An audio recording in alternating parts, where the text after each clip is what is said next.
Bueno, todavía ni lo presento. Bien, buenas tardes amigos. Estamos en su programa En Busca del Lector en el canal del más burro del salón. El día de hoy nos acompaña el profesor Jesús Aguilar, originario de la Huasteca hidalguense, en una entrevista que tenemos en torno al Día Internacional de los Pueblos Indígenas. Me voy a permitir presentar su currículum.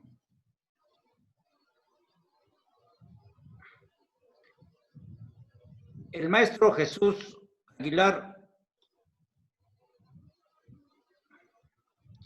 Salas nació el 16 de noviembre de 1977 en la localidad de La Mesa, Huautla, Hidalgo.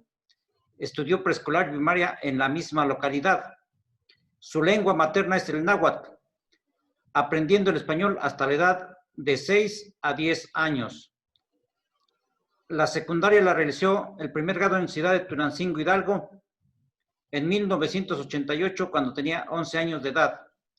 Esta experiencia de estar lejos de sus padres a tan corta edad marcó significativamente su vida, su forma de pensar, sus sentimientos, etc.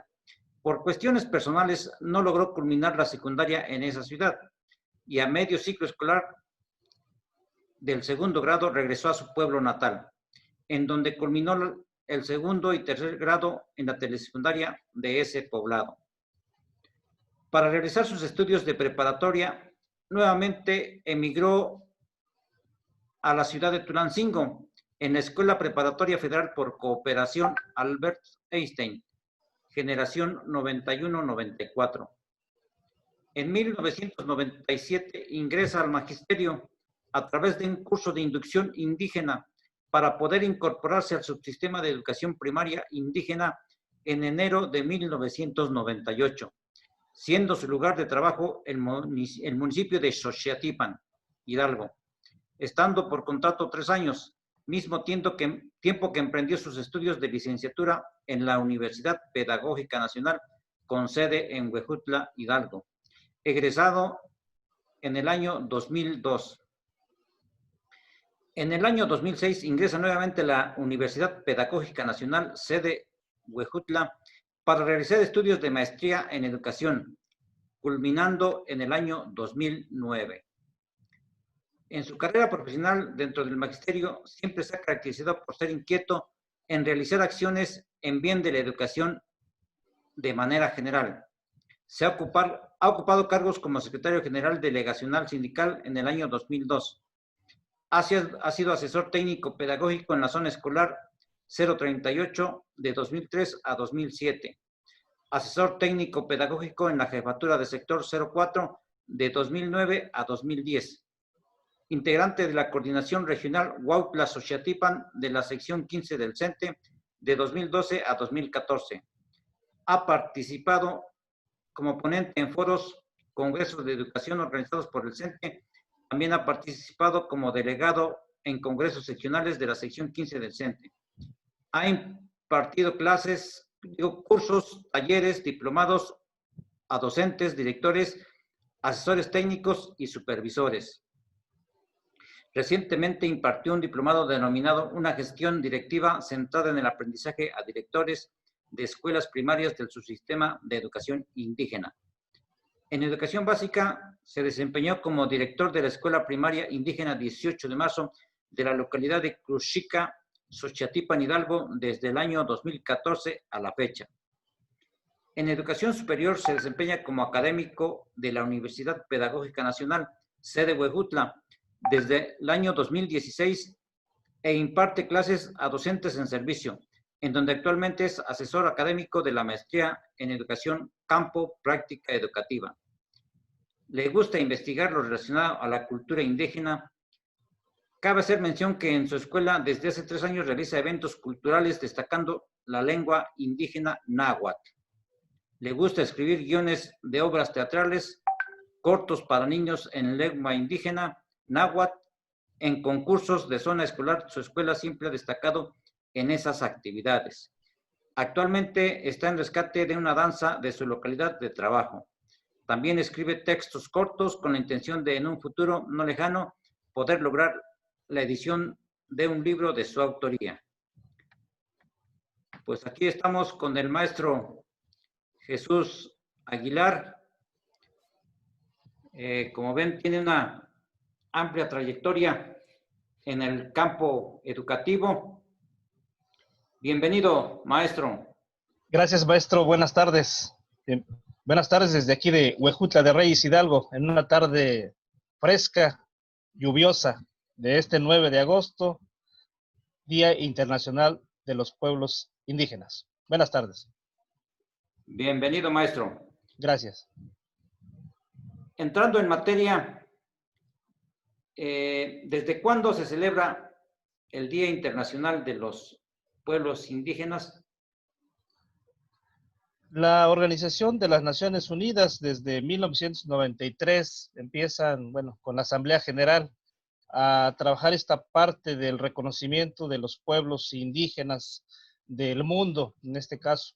Una fecha importante para esta acción que hasta hoy en día ha venido dando apertura para que se escuchen las voces de los pueblos originarios, fue en la reunión o Asamblea General de la ONU del día 23 de diciembre de 1994, una fecha importante en donde se decreta la primera década, ¿no?, del Internacional de los Pueblos Indígenas, del 2005 hasta lo que comprende 2004.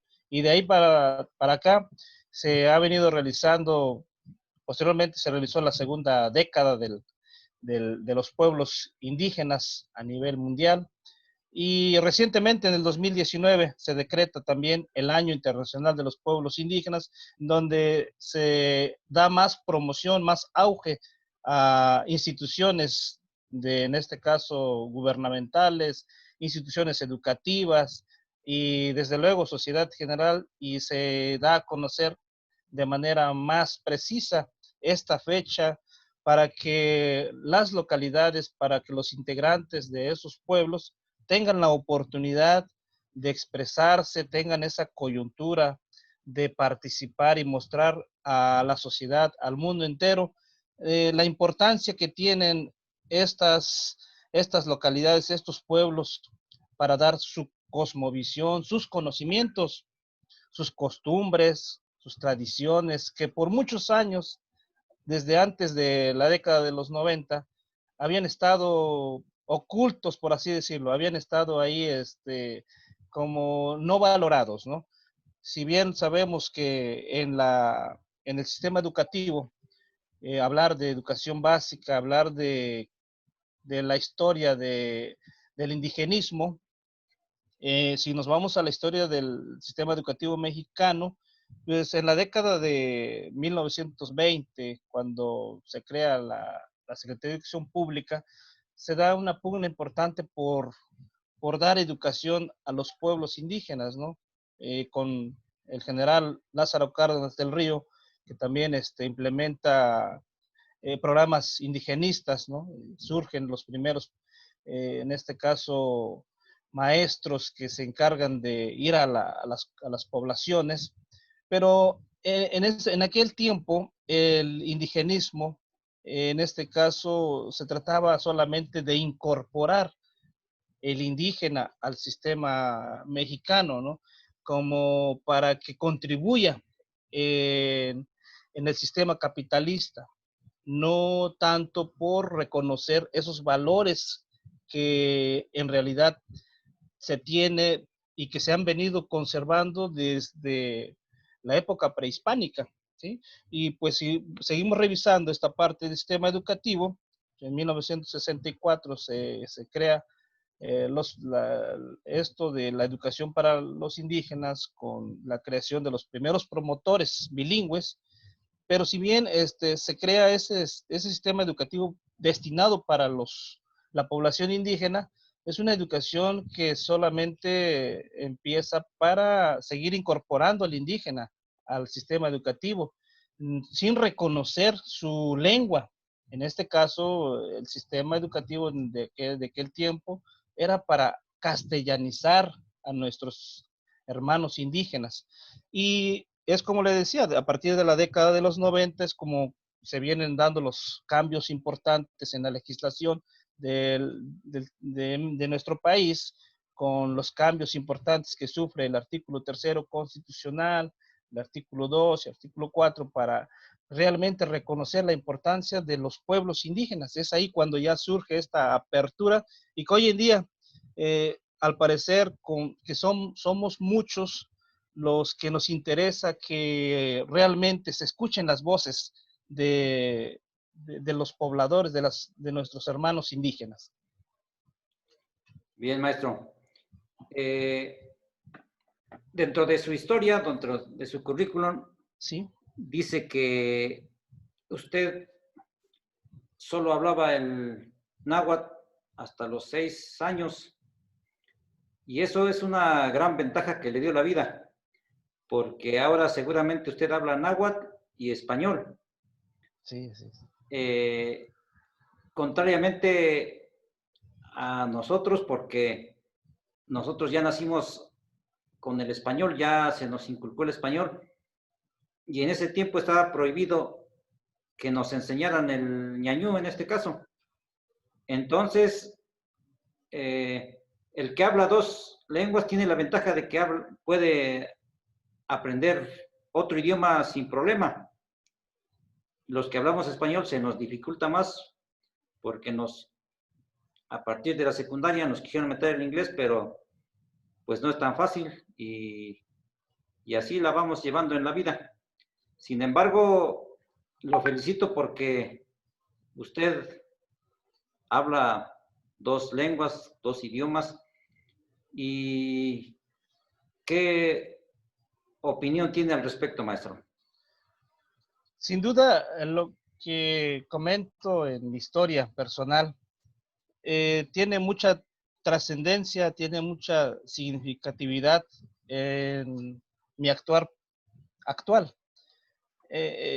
Afortunadamente, mis padres son monolingües, náhuatl, ¿sí?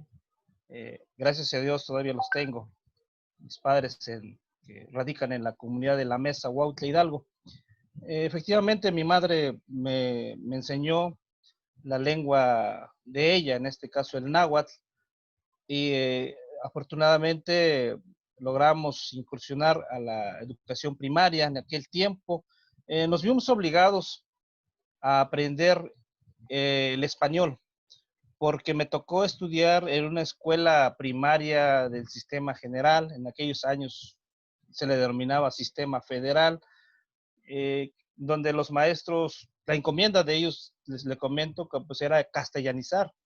Y sí, nos tocó todavía, a su servidor le tocó observar cómo había castigos fuertes para mis compañeros. Le hablo de 1982, fue cuando tuve la oportunidad de ingresar a la primaria como alumno, con escasos 5 años de edad en aquel tiempo. Sí me tocó observar lo duro que fue el hecho de que nuestra lengua única en aquel tiempo era, para la mayoría, el náhuatl. Y pues los maestros sí nos exigían muchísimo que aprendiéramos el español y que tuviéramos que comunicarnos en el español. Nos prohibían fuertemente. En lo personal nunca me tocó que me castigaran. El castigo consistía en hacer trabajos de limpieza de los baños, en acarrear agua, porque en aquel tiempo pues no teníamos agua entubada. Y un castigo tal vez que no tuviera por qué haber pasado. Recuerdo que nos tocó observar que algunos compañeritos les tuvieron que poner vestido o naguas de mujeres como para que se les llenara la vergüenza y que dejaran de hablar la lengua náhuatl. Sí nos tocó observar. En lo personal no me tocó que me pusieran las enaguas porque prefería quedarme callado todo el día de la clase porque pues no hablaba el español. Ya empecé a participar cuando yo tenía unos 7, 8 años, fue cuando empecé a participar en el grupo, en la clase, o entre nosotros compañeros hablábamos el náhuatl, pero con un volumen bajito para que no nos escuchara, puesto que si nos escuchaban, de seguro que teníamos que estar castigados. Inclusive el maestro como estrategia utilizaba a alguien de su más allegado y que a lo mejor en ese tiempo dominaba más el español porque sus padres hablaban el español en sus casas, son los que utilizaban para observarnos e ir con ellos a decirle, Juanito, Pedrito, está platicando, está usando la lengua náhuatl y a castigarlo. Eso es lo que nos tocó vivir, por ello nos vimos forzados, nos vimos obligados a aprender el español. Esa fue una historia y afortunadamente le comento que pues en esa transición sí tuve problemas hasta cuando me tocó emigrar de mi pueblo a la edad muy corta, le decía, terminando la educación primaria, a la ciudad de Tulancingo. Tulancingo en aquel tiempo pues, era la segunda ciudad más grande del estado de Hidalgo. Y me tocó vivir una época difícil porque iba con escaso conocimiento del español en un contexto urbanizado, en un contexto de ciudad, pero afortunadamente tuvimos a bien salir adelante, escuchando, como comentábamos o hemos comentado en otros momentos, difícilmente en ese tiempo podía yo expresar al mundo entero y decirles, compañeros, mírenme, yo vengo de la Huasteca y mi primera lengua es el náhuatl, quieren escucharme hablar. Lógico que no podía tener esa libertad en esos tiempos, porque los tiempos eran diferentes, porque no quería que pasar burlas, en este caso, como en aquellos años comentaba, ¿no? Ser la botana de ellos por ser indígena, porque por mucho tiempo se tenía la idea que ser indígena era estar pensando en una persona inferior. Así se nos hizo pensar por muchos años. Afortunadamente, todas esas ideas hoy en día han cambiado. Hoy en día puedo decir, soy indígena, soy indio, huasteco. Mi primera lengua es el náhuatl, con orgullo. Aprendí el español y afortunadamente tengo conocimientos también del inglés que hemos aprendido en el transcurso de la experiencia que hemos tenido en las escuelas, ¿no? Eso es lo que yo le puedo comentar al respecto. Y sí, me ha favorecido, ¿no? El hecho de hablar náhuatl, español, y tenemos una facilidad tenemos en ese sentido de conocer otra lengua, lo que usted comenta. ¿En Tulancingo alguna vez sufriste discriminación? Sí, y sí, en alguna ocasión sí, porque los primeros días que llegué a esa ciudad, para empezar desconocía de algunas palabras, algunos variantes que utilizan. Como sabemos, cada región, cada lugar tiene sus variantes. Recuerdo que la primera ocasión que llegué a la cooperativa o con mis compañeros, decían, pues, vamos a pedir un guajolote. Y yo me quedé pensando, digo, guajolote, digo, ¿cómo? Voy a comer guajolote. Y en mi pueblo, pues, el guajolote es el totoli, es el náhuatl, ¿no? Y dije, ¿cómo? ¿Por qué? Y ya, conociendo el contexto, ¿no? Pues el guajolote pues, es una torta, ¿no? Hecha de una telera, bueno, cositas de ese tipo y pues, que yo desconocía. Sí, notaba de que, pues, hacían comentarios al respecto, sí, y también por mi color, pues, moreno, en esa ciudad, pues, hay gente blanca, sí, sí, sí sufrimos ese sentido de discriminación, pero como le comento, afortunadamente me reuní con 2, 3 amiguitos y salí adelante en ese sentido. Le comentaba, tengo algunos escritos que he realizado Y me identifico mucho precisamente con la imagen que tiene usted atrás de su libro, El más burro del salón, en partes, ¿no? Cuando usted narra en el libro el personaje de esa, bueno, más que nada, pues es un libro autobiográfico, la discriminación que de repente sufre uno por ser de una localidad. Sí, así es. Bien. Ahora, ¿qué lo llevó a investigar acerca de los pueblos indígenas? Eh, Dentro de mi formación, tuve la oportunidad, bueno, de ingresar tiempo después al magisterio y con ello la obligación, por un lado, para prepararme e ingresar a hacer mis estudios en la Universidad Pedagógica Nacional. En esa institución, afortunadamente, obtuvimos elementos teóricos para conceptualizar el valor que tienen los pueblos originarios. En las líneas de trabajo que tuve la oportunidad de revisar, estuvimos trabajando en la cuestión de lo antropológico, de lo cultural. Eso me empezó a dar identidad. Empecé a reconocerme como una persona, primeramente como una persona, como un ser humano importante, junto con mi cultura indígena. Y lo otro fue, en este caso, cuando conozco el espacio, el contexto del municipio en donde actualmente me desempeño, que es Xochiatípan, me doy cuenta que las comunidades, que la gente, es una gente muy, muy respetuosa. Son señoras, señores, niñas y niños de mucho conocimiento, de mucha filosofía. Empecé a darles, en este caso, de ellos hacia mí y viceversa, la confianza. Y de ahí surge querer conocer más de nuestra historia, de nuestras raíces, pero le comento, gran parte me la dio, en este caso, la idea y los elementos, la Universidad Pedagógica Nacional. De ahí surge grandes ideas y, y de ver a personajes importantes. Por ejemplo, si usted como me hace la pregunta, eh, mencionaba yo ayer en el evento importante que tuvimos, eh, con mucho respeto, lo voy a volver a mencionar, el maestro Refugio Miranda San Román, que tuve la oportunidad de trabajar con él, conocerlo hace un año, precisamente en pláticas que tuve.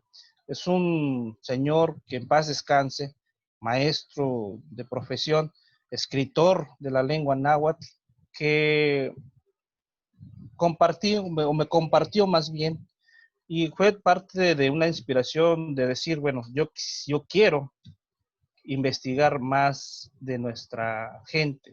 Yo quiero que en un futuro no lejano también aportar a mis compañeros, a mis compañeras, a mi familia, a toda la sociedad. De ahí surge esa inquietud, de ahí surge la necesidad de recuperar lo que a lo mejor se esté perdiendo, ¿sí? De ahí surge mi intención, mi inquietud de que se den a conocer todos esos valores que están allá en las poblaciones, de que se rescaten si es que se están perdiendo y una vez rescatadas, bueno, promoverlas. De ahí surge mi amor por la cultura indígena, porque primeramente, afortunadamente, soy indígena de esta tierra huasteca. Bien. ¿Qué características debe tener una población para ser considerada indígena? Primeramente, la lengua indígena, ¿no? En este caso, que haya pobladores que, que usen la lengua indígena, en este caso puede ser el náhuatl, el ñañú, el tepehua, muchísimas, ¿no? El, Otro de los rasgos importantes, bueno, son las costumbres, las tradiciones, las creencias, el trabajo en comunidad. El trabajo en comunidad que consiste en, en una convivencia de apoyo mutuo, de solidaridad, y que por mucho tiempo ha prevalecido en las localidades indígenas. Actualmente se está perdiendo por la entrada de la globalización económica muy fuerte en las últimas 3 décadas, en donde, por poner un ejemplo, el, la costumbre de apoyarse entre sí, entre pobladores, el famoso matlanis que le llaman en la lengua náhuatl, que es yo te ayudo, tú me ayudas, sin que se interponga la cuestión de dinero, de económico. Eh, es una condición característico de una población indígena en donde se vive en comunidad, en donde se vive en solidaridad, se apoyan mutuamente y comparten los mismos rasgos culturales, los mismos elementos y se tiene el sentido de pertenencia, de decir, me están aceptando, me siento contento, me siento feliz estando en esta población, en este grupo. Esas son las características de manera personal y desde luego retomando algunos, algunos autores de algunas investigaciones que se han hecho, por ejemplo, por citar a Guillermo Bonfil Batalla, a Juan Villoro, por así decirlo, y Luis Villoro, perdón, y otros investigadores como Chuy Amparán Aquiles, que ellos trabajan esta parte de la identidad.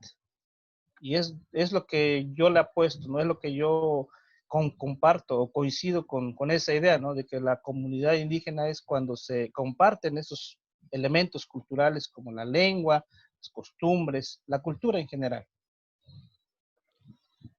El día de ayer usted organizó un gran evento. Creo que fue excelente, hubo una buena participación. Platíquenos de ese evento, por favor. Gracias. Sí, primeramente, bueno, quiero desde este medio volver a agradecer, ¿no? En ese sentido, a los que hicieron posible este evento.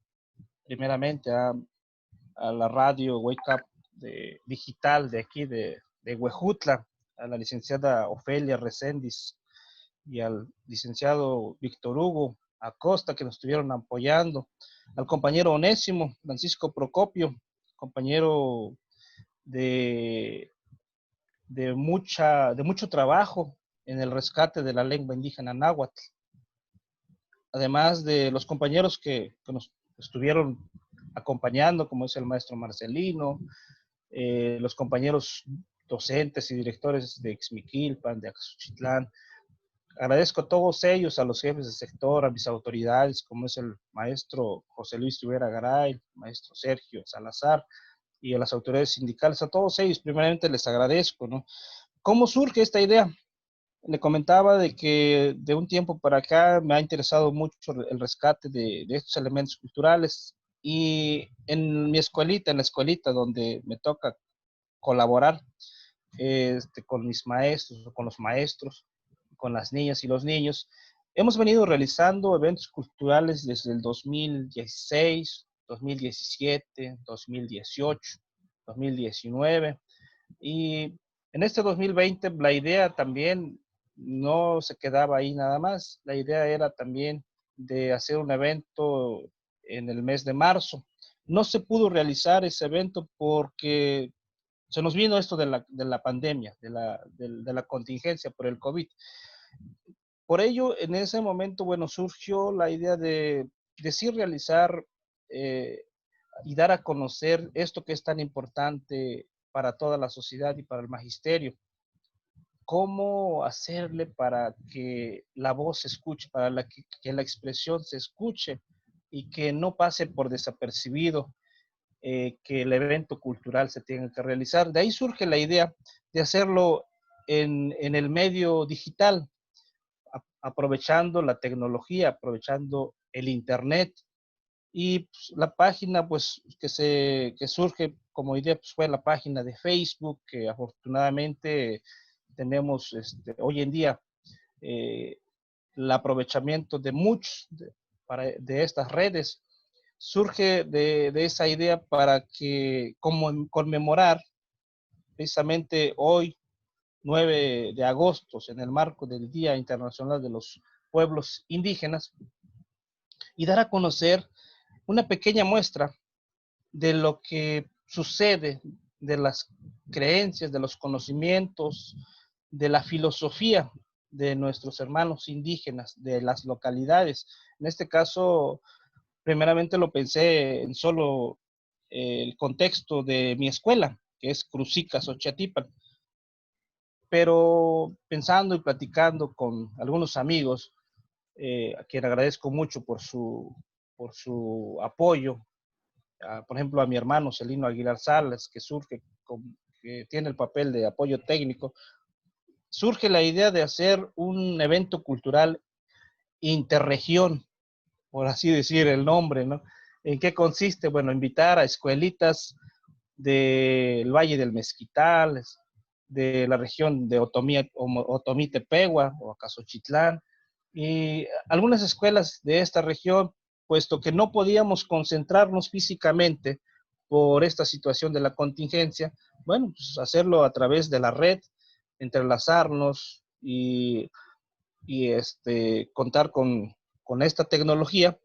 Fue cuando se fue platicando, tuve la oportunidad de platicar con las autoridades que ya le mencionaba, con los supervisores, y fue cuando me fueron dando apertura para contactarme con otros profesores de otras regiones, y fue así como se fue concretando esta idea de hacer un programa en donde se muestre la danza, donde se muestre la poesía, donde se muestre el cuento, el canto, donde se muestre la artesanía, donde se muestre las creencias o la ritualidad. Fue así como empezó a dar forma a este programa. Así también, bueno, que no se quede nada más en solo mostrar, bueno, la escritura, la lectura, también tenía que estar en este programa.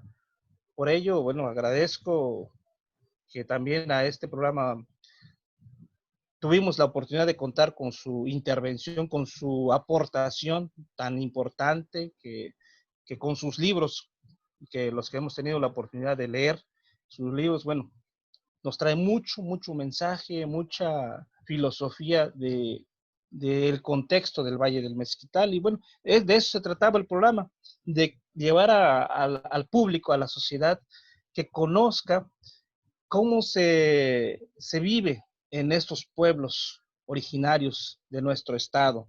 Y afortunadamente tuvimos buena respuesta de las autoridades, buena respuesta de los compañeros maestros y de la sociedad. Y pues hoy que es el día 9 de agosto, seguimos en celebración, seguimos contentos porque tenemos al final de cuentas esa apertura de seguir fortaleciendo, promoviendo nuestros conocimientos, nuestra filosofía indígena. Y de ahí, por ello, la idea de que dejara precedente, ¿no? Este evento. Comentaba de que, ¿cómo vamos a hacer un programa que si no estamos físicamente? Bueno, hay videos, hay audios, hay libros que podemos proyectar, y de ahí surgió el trabajo, y afortunadamente eh, siento que se logró la meta, el objetivo, que era de dar a conocer esas expresiones culturales de nuestros pueblos. ¿En dónde se puede ver ese programa de ayer? ¿Quedó grabado? Quedó grabado. Hay un link que remite al programa completo, ¿sí? Hay un link que Gonzalo, darle el clic. Nos da la oportunidad de visualizar la transmisión que duró 2 horas 40 minutos. Está ahí como testimonio, como un trabajo, un esfuerzo importante hacia el pueblo, ¿no? hacia todos nosotros. Está de acceso público para todos los que quieran aprovecharlo. Bien, maestro Jesús. ¿Qué expectativas personales tiene? En lo personal, como docente, como maestro en el sistema educativo, es seguir aprendiendo porque el aprendizaje no se logra completar jamás. Esa es una expectativa importante. Otra expectativa que yo comento es que en un futuro no lejano, y sí quiero mostrar al público, al magisterio, a toda la sociedad, un libro que tengo a bien escribir. Es una expectativa importante para que aporte al acervo cultural, al acervo literario de nuestras comunidades, de nuestros pueblos, que se vea la filosofía reflejado en ese escrito, en ese libro, en esa producción. Otra de las expectativas es que las nuevas generaciones se involucren en el reconocimiento, en valorar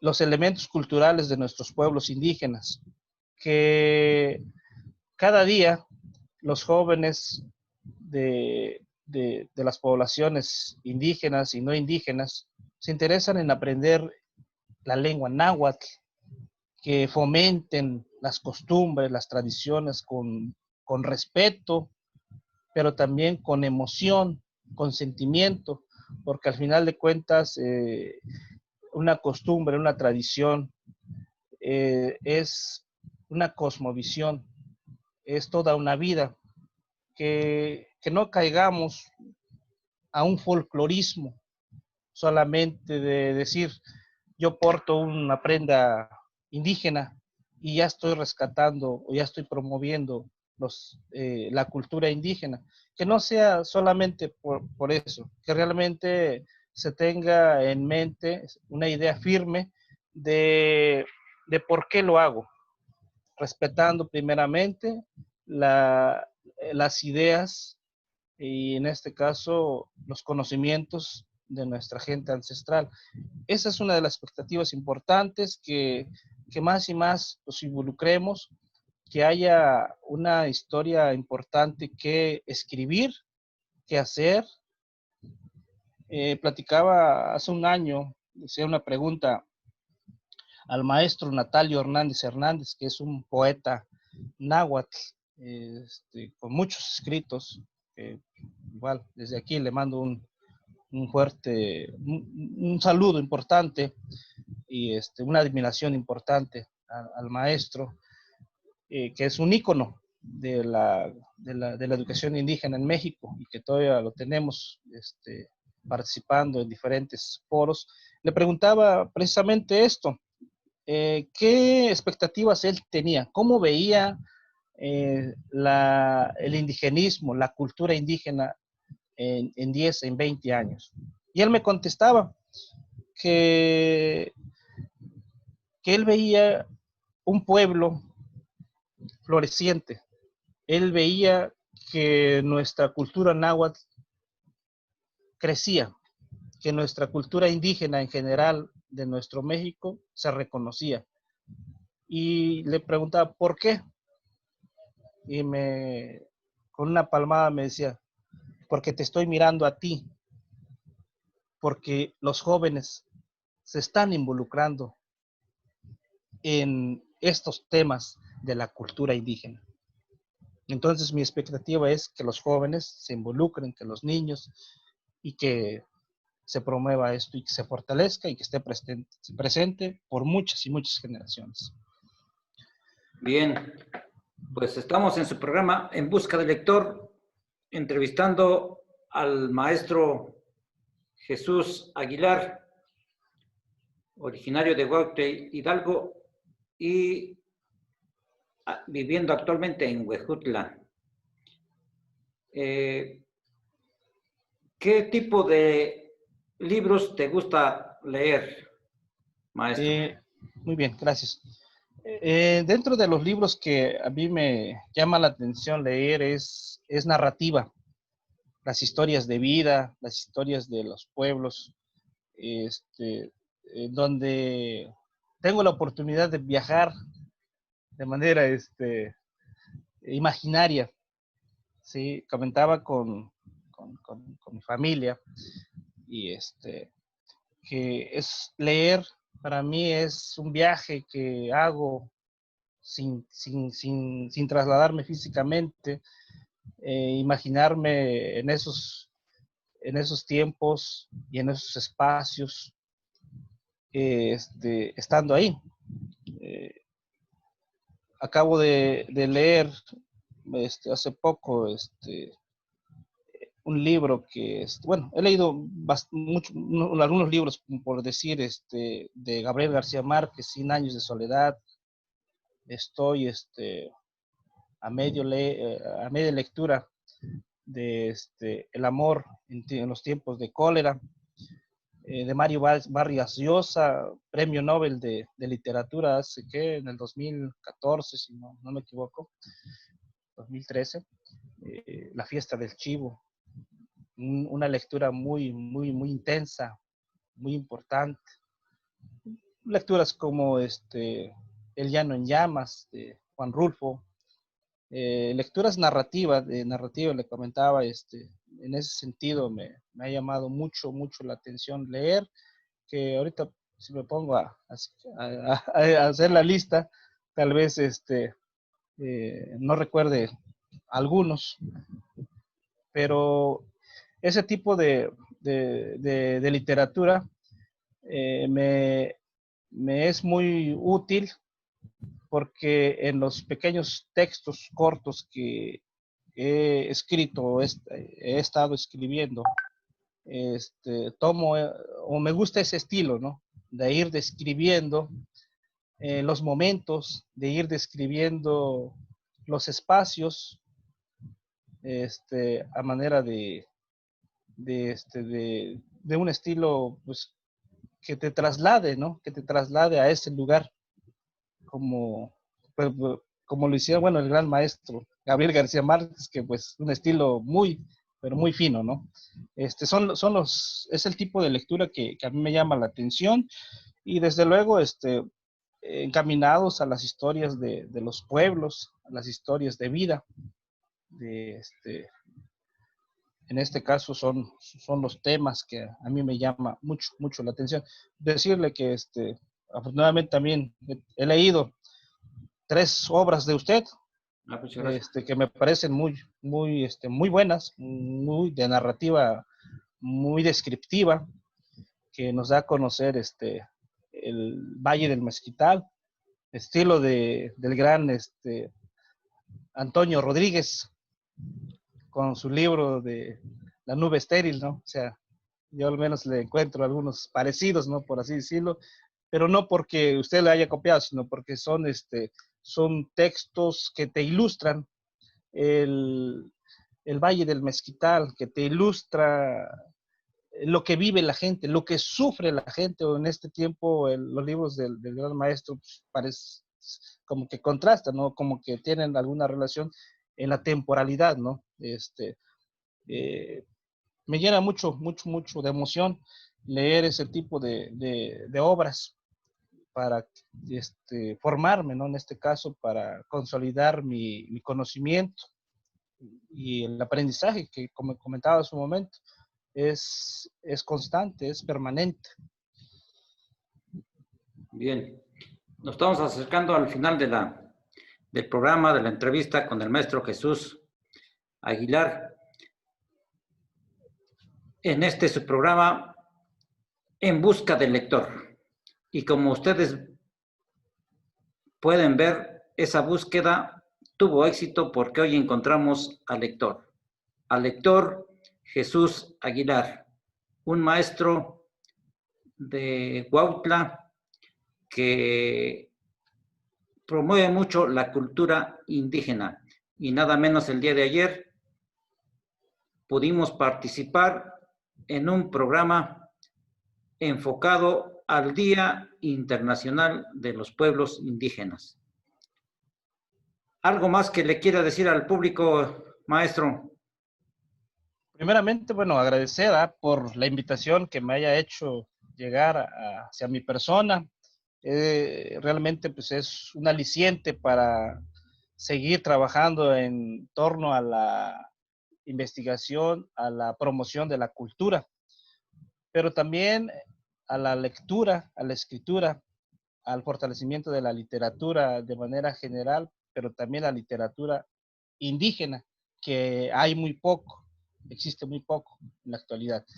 Y bueno, decirles a la población, a los jóvenes, al magisterio joven, al magisterio presente aquí del estado de Hidalgo y nacional, que tomemos muy en cuenta el valor que tiene un pueblo indígena, que tomemos muy en cuenta la importancia que tiene el maestro para trabajar en esas localidades indígenas y que hagamos el esfuerzo de recuperar esos elementos culturales.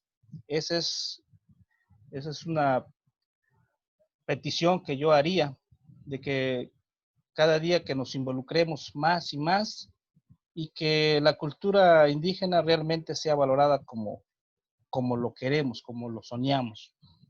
Y estar unidos, tener ese sentido de pertenencia, porque, como yo comentaba hace un momento, inicialmente nuestro país tiene raíz indígena, mesoamericana. Y muchas gracias por su invitación, maestro Ildefonso. A usted, muchas gracias, mi maestro. Bien, amigos, estuvimos en su programa En Busca del Lector, aquí en su canal del Más Burro del Salón. Nos acompañó el maestro Jesús Aguilar, y por lo cual le damos las gracias. Y a usted le decimos que sonría porque hay que sonreírle a la vida. Y si sale a la calle, no olvide tapar esa linda sonrisa con un cubrebocas para proteger a los demás y protegernos a nosotros mismos. Muchas gracias, amigos. Este fue su programa En Busca del Lector. Hasta la próxima. Muchas gracias, mi maestro. Gracias a usted, maestro. Tascamati. Gracias. Gracias, Hamadi.